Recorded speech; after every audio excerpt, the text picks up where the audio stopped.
Hi guys, ഈ വാഹനമാണ് നിങ്ങൾ അന്ന് കണ്ട ഷോർട്സിൽ കണ്ട വാഹനം. ഇത് അവൈലബിൾ ആകുന്നത് കാർ എക്സ് സ്ട്രീറ്റ് എന്ന് പറയുന്ന ഫ്ലാഗ്ഷിപ്പ് കില്ലർ ഗെയിമിനകത്ത് ഉള്ള ഒരു വാഹനമാണ്. ഇതിന്റെ അടുത്ത് പറയേണ്ടത് ഇതിന്റെ ഗ്രാഫിക്സ് ആണ്. എന്റെ കയ്യിലുള്ള സ്മാർട്ട് ഫോൺ ഒരു ഫ്ലാഗ്ഷിപ്പ് കില്ലർ ഫോണൊന്നുമല്ല. ഒരു 10,000 രൂപയ്ക്ക് താഴെ മാത്രം വില വരുന്ന ഒരു റിയൽമി C55 ആണ്. പക്ഷേ ഇപ്പൊ ഇറങ്ങുന്ന കോൾകോം സ്നാപ്ഡ്രാഗൺ 8 എലൈറ്റ് എന്നുള്ള പ്രോസസ്സറൊക്കെ ഈ ഗെയിമിന് സ്യൂട്ടബിൾ ആയിരിക്കും. മാപ്പിന്റെ വലിപ്പം, സ്റ്റോറേജ് കപ്പാസിറ്റി, ഗ്രാഫിക്സ്, ഫിസിക്സ് ഇതുപോലുള്ള ചില കാര്യങ്ങൾ കൺസിഡർ ചെയ്തിട്ടാണ് ഒരു ഗെയിമിനെ നമ്മൾ റാങ്ക് ചെയ്യുന്നത്. 3rd റാങ്കാണ് ഞാൻ ഈ ഗെയിമിന് കൊടുക്കുന്നത്. ഗ്രാഫിക് വൈസിൽ ഈ ഗെയിം ബെറ്റർ ആണെങ്കിൽ ക്യാമറ ഫീച്ചേഴ്സ്, ഡ്രോൺ ഫീച്ചേഴ്സ്, മറ്റുള്ള സെറ്റിംഗ്സ് അതിൽ 2nd സ്ഥാനം വഹിച്ചിരിക്കുന്നത് കാർ പാർക്കിംഗ് മൾട്ടിപ്ലെയർ ആണ്. രണ്ടിലും റിയൽ വേൾഡ് വെഹിക്കിൾസ് ആണ് അവൈലബിൾ ആയിട്ടുള്ളത്. മോഡിഫിക്കേഷൻ ഫീച്ചേഴ്സിന്റെ കാര്യത്തിലും ഗ്രാഫിക്സിന്റെ കാര്യത്തിലും ഫിസിക്സിന്റെ കാര്യത്തിലും നോക്കുമ്പോൾ കാർ എക്സ് സ്ട്രീറ്റ് തന്നെയാണ് ബെറ്റർ. നിലവിൽ എനിക്ക് 3 വാഹനങ്ങളാണ്. അതിലൊന്ന് ഈ കാണുന്ന നിസാന്റെ ഇസേർഡ് സീരീസിൽ പെടുന്ന V8 ടർബോ ചാർജ്ഡ് എഞ്ചിൻ ആയിട്ടുള്ള നിസാന്റെ 300 ഇസേർഡ് എക്സ് എന്ന മോഡലാണ്. അതുപോലെ ഈ വാഹനം ഡസ്റ്റന്റെ 620 ക്യാബ് കിങ് എന്ന വാഹനമാണ്. ഇതൊരു 1970കളുടെ വാഹനമാണ്. ഇതിന് അത്യാവശ്യം സ്റ്റോക്ക് വേർഷനിൽ തന്നെ നല്ല പെർഫോമൻസും നല്ല ഹോഴ്സ് പവറും ഉള്ള വാഹനമാണ്. അമേരിക്ക പോലുള്ള രാജ്യങ്ങളിൽ ഇപ്പോഴും ഓട്ടോമൊബൈൽ എക്സ്പേർട്സ് ഈ വാഹനം വാങ്ങിക്കുകയും മോഡിഫൈ ചെയ്യും, ട്യൂൺ ചെയ്ത് യൂസ് ചെയ്യുകയും ചെയ്യാറുണ്ട്, എസ്പെഷ്യലി കോണ്ടന്റ് ക്രിയേറ്റേഴ്സ്.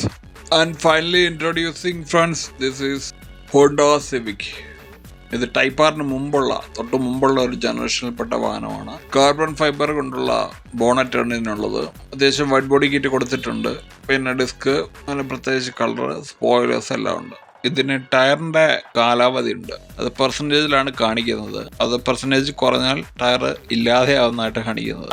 റബ്ബർ ടയറിന്റെ ഏരിയയിൽ ടയറിന്റെ കാലാവധി കഴിഞ്ഞിട്ടും നമ്മൾ വണ്ടിയുടെ ടയർ മാറ്റുന്നില്ലെങ്കിൽ, സാധാരണ അങ്ങനെയാണല്ലോ, റബ്ബർ മൊത്തം പൊട്ടി പിന്നെ റിമ്മ് മാത്രമേ കാണുള്ളൂ. റിമ്മിങ്ങനെ ഒരഞ്ഞു പോകുന്ന കാണാം.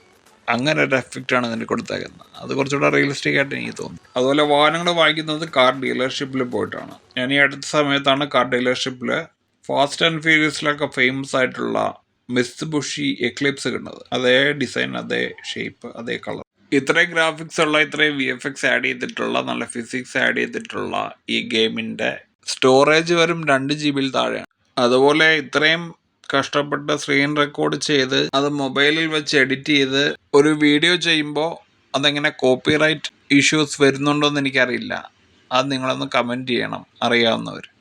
അപ്പോൾ അത്രയേ ഉള്ളൂ. വീഡിയോയുടെ വെച്ച് വൈൻഡപ്പ് ചെയ്യാണ്. എക്ലിപ്സ് എടുക്കുകയാണെങ്കിൽ അതിൻ്റെ ഒരു ചെറിയ ഡീറ്റെയിലിംഗ് ഞാൻ കാണിക്കാം.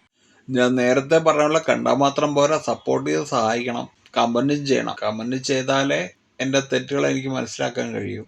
പറയാനുള്ളതൊക്കെ നിങ്ങൾക്ക് പറയാം. എന്തെങ്കിലും മിസ്റ്റേക്സോ സംസാരത്തിൽ എന്തെങ്കിലും മിസ്റ്റേക്സ് ഉണ്ടെങ്കിലും പറയാം. Okay, that's it. See you. By.